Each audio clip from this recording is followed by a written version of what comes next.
Hey guys, Dan Williams at Ranger Motion. Are you the sort of person who doesn't like to ring the PB bell?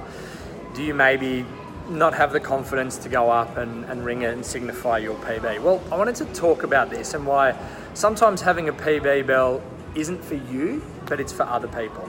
So let's talk about maybe 2 reasons that people are reluctant to celebrate their achievements. Firstly, I think some people don't think that their performance or their achievement is significant. And secondly, people lack confidence. Now, they lack confidence to ring the bell, but they also lack the confidence in their own abilities. So let's unpack these 2 reasons a little bit. Now, one of Ranger Motion's core values is the pursuit and celebration of growth and achievement.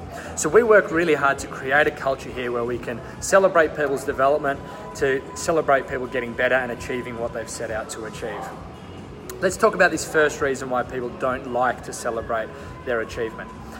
Sometimes people believe that what they've done isn't significant.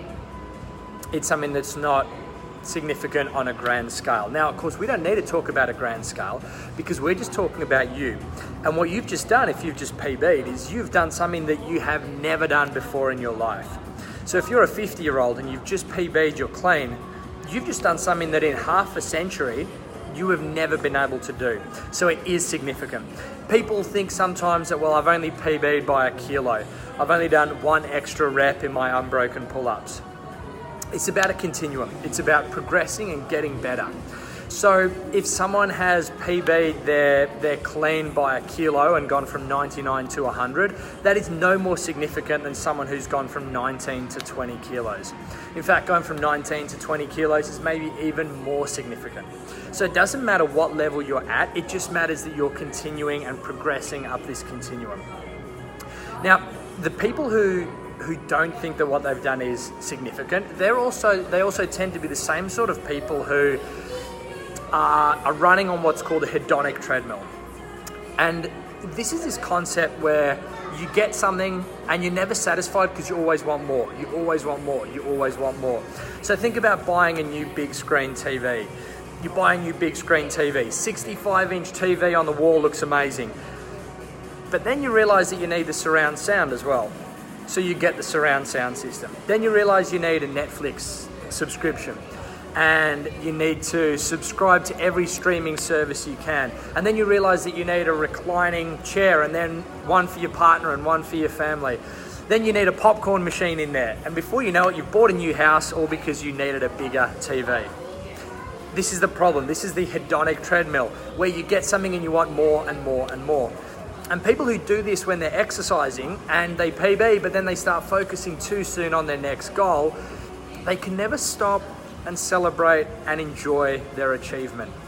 And this is really important because science and research has shown us that when you achieve something, when you achieve a goal, you get this sudden burst of these feel-good chemicals in your body. Now, if you achieve a really big goal, you get a decent-sized burst of these feel-good chemicals. But if you achieve a lot of smaller goals on the way to this big goal, when we add all these chemical hits together, they actually add up to more than that single big hit from a big goal. So you'll get more feelings of satisfaction and more feelings of happiness, which in the end is what you're chasing, out of lots of little accomplishments as opposed to one big accomplishment. So you ringing that PB bell or celebrating your achievement, however you do in whatever area or field of life we're talking about, it acts as an acknowledgement.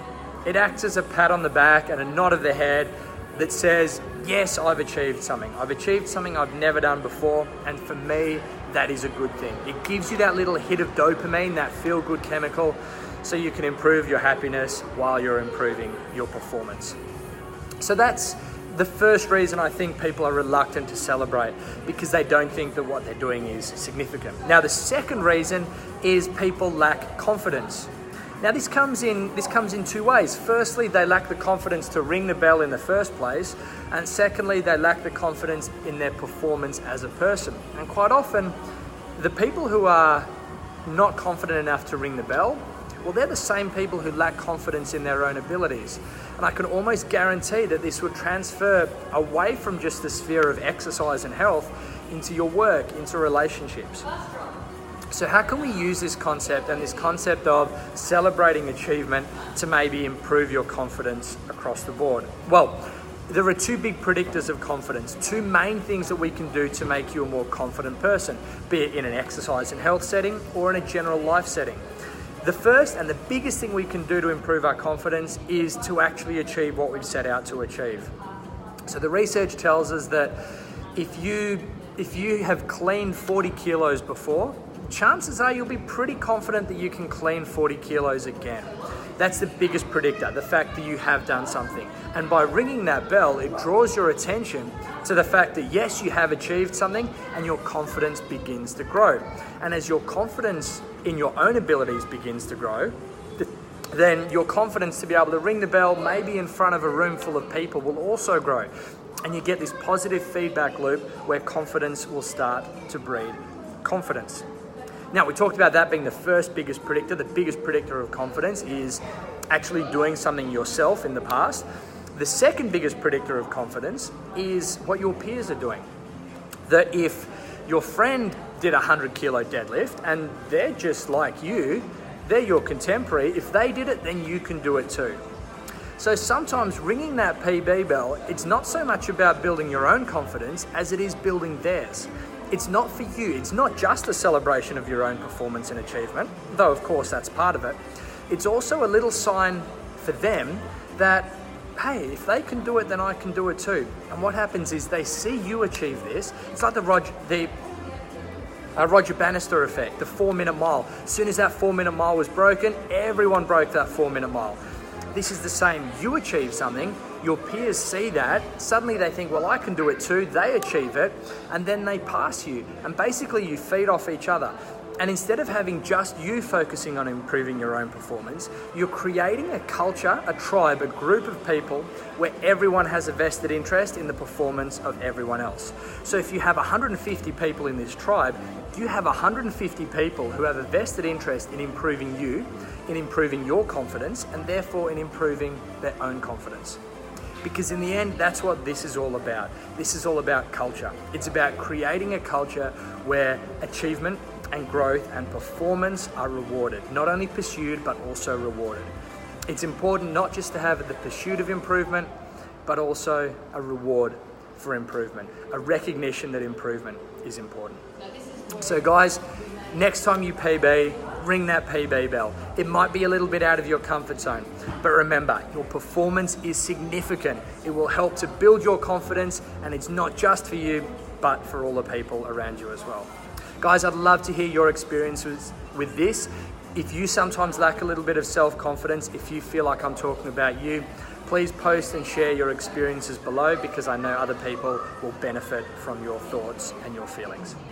Okay guys, if you want to touch base with me on anything at all, my email is dan@rangeofmotion.net.au. You can find Range of Motion online, of course, at rangeofmotion.net.au.